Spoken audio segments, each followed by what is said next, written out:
Okay, guys, I'm doing a top 10 Super Nintendo games of all time for me. Alright, and number 10 is Roadrunners Death Valley Rally. Oh, yes, this game was awesome. Back in the day, and even today, some of the stuff is just so funny to me. I mean, that's why this gets 10. But there's also, people who complain about this game's difficulty. And I gotta admit, yeah, they are right. This game is a very difficult game to play. Because you have to be so specific as to where you gotta land and stuff like that. And you have to keep on attacking. Okay. So this is number 10, Roadrunners Death Valley Rally. Alright. Number 9, Breath of Fire 2. Oh, jeez, this game was so awesome back then. And even today, this game, you play as Ryu, and, it was turn-based. It was something new back then, and it's something that I feel that's pretty close to me even today. You can play as a frog, you can play as Nina, you can play as Cat, Rand, all those characters. Some decent music too in the game. Alright. Turn-based battles. Alright. Breath of Fire 2. Alright. 8. Final Fantasy 2 for the Super Nintendo. Awesome game. This is actually one of my first Super Nintendo games that I believe that I played. Period. I believe. You play as Cecil, and you basically find out that Cecil's brother is some evil, sadistic person you have to fight in the end. Really awesome game. Some pretty cool music. Turn-based game. Alright.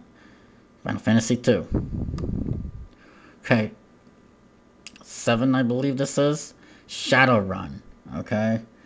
This game is a shoot 'em up where you shoot bad guys and go around, like suburban cities, and you shoot guys that come out of windows and that come out of trash cans and dumpsters.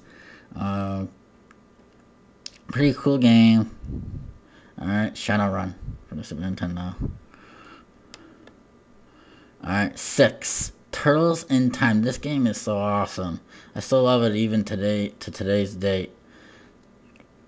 Turtles in Time. You know what I really loved about this game so much is that you could actually throw enemies right into the screen, right at you, which was a really cool aspect that they did not put in the past 3.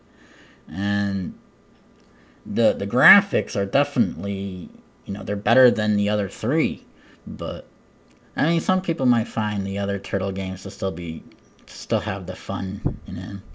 But I find this one to be the best one out of them all. Okay. Alright, so that's Turtles in Time. Cowabunga. Alright. Lufia 2, number 5. Oh, yes, this RPG is so awesome. Great puzzles. Great turn-based system. You get a monster that you can feed every now and then, and you can also give them items, which will increase their thing a little more than, a normal item that, they wouldn't show. And there's also dragon eggs that you can find all over the place. And then I believe once you find all the dragon eggs, you can look for them again. And yeah, they put them in random spots after that. And they also have an ancient cave you can go through. Of course, that's one of the reasons why I like it as well. But the game is pretty easy. Some people do complain that the game is so easy, and I agree with them. It is a very easy game. Maybe too easy, even. Alright. But I still love it. I can't help it. Because the game has such good puzzles, and has such good music, too. Alright, and good turn-based battles. So that's Lufia 2, Rise of the Sinistrals. Alright. Dragon Warrior. This is actually Dragon Warrior 1 and 2, guys. Rather than just 2. I don't have another pick for this, but yeah, Dragon Warrior 2 is awesome.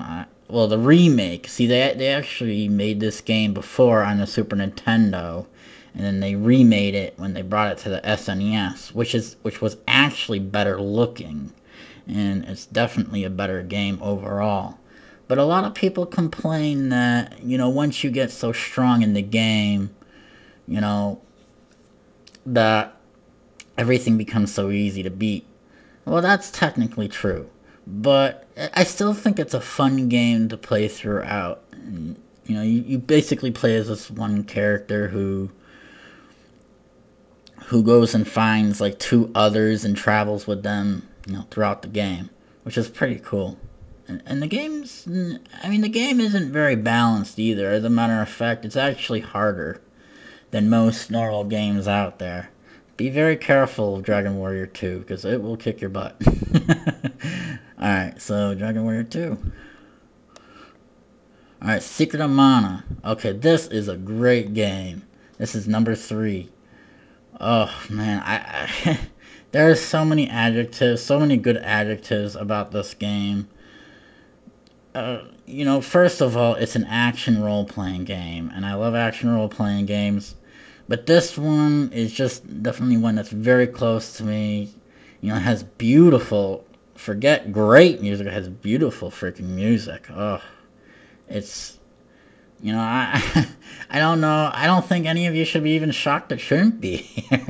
That's the honest truth.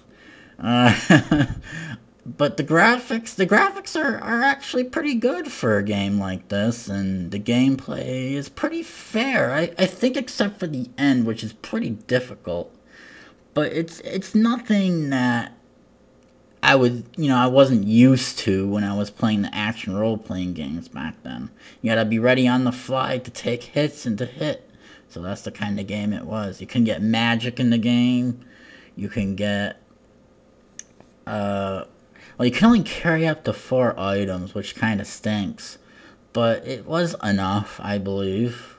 It wasn't a lot, but it was definitely enough. You could also overlevel if you wanted to in the game. Okay? So there's things you can do. Oh, and one of the best aspects of this game was getting the final weapons. Yes, in my opinion. Once you get the final weapons and you strengthen the weapon to level 9, oh, you're practically overpowering everything. Which is cool. So that's Secret of Mana. Alright. Super Metroid number 2. Oh, Jesus, this game. Huh. Just, the one aspect I really love about this game is just the specific things you can actually do in this game. And sometimes it's just like the smaller things, like wall jumping. This is so cool, like blowing up doors and beating up pterodactyls and fat-looking lizards that die in lava. You can get... Yeah, this is sort of like Castlevania in a way, the Super Metroid. But this game, it's one of the best games, in my opinion, for the Super Nintendo. And you can find, like, hidden items, and, you can fall through floors. There are many traps in the game. But the game, yeah, I hear a lot of people say that the game is so easy. Alright? Yeah, and they're right. It is a pretty easy game to boot. But I still love it. It's still one of my favorites. Alright. And number 1 is Secret of Evermore. Yeah, I know I'm going to hear it from a lot of people that this game was just so easy. Yeah, it was. And I absolutely agree. The game was a little too much on the easy side. But it was a fun game throughout. At least in my opinion. You play as a boy... Okay, and you traveled around 4 areas with a boy and a dog. And the dog would, like, change shapes as he would go to the different worlds. Well, that's what I consider them. They're like different worlds you travel to. And in each of these worlds, you got different money, too. It's almost like going to a different country. You can't go to a different country with American dollars. Well, at least some countries you can't. you know. And this is also an action game where you can also, you know, level your weapons up and get better equipment. You can also get a bazooka. And it's a pretty good story to boot, you know. Well, some might complain that it's a little on the strange side, but I think it's a great story. I don't think it had great music, though. I mean, I don't think it's a perfect game, but I definitely think it's definitely number one. Okay? So I thank you guys for watching my top 10 SNES games, and if you want to hear some that just didn't make it, you know, some runner-ups, The Legend of Zelda: Link to the Past would have been number 11, and Dracula X would have been the next, you know, would have been 12. So thank you for watching my video. Top 10 Super Nintendo games.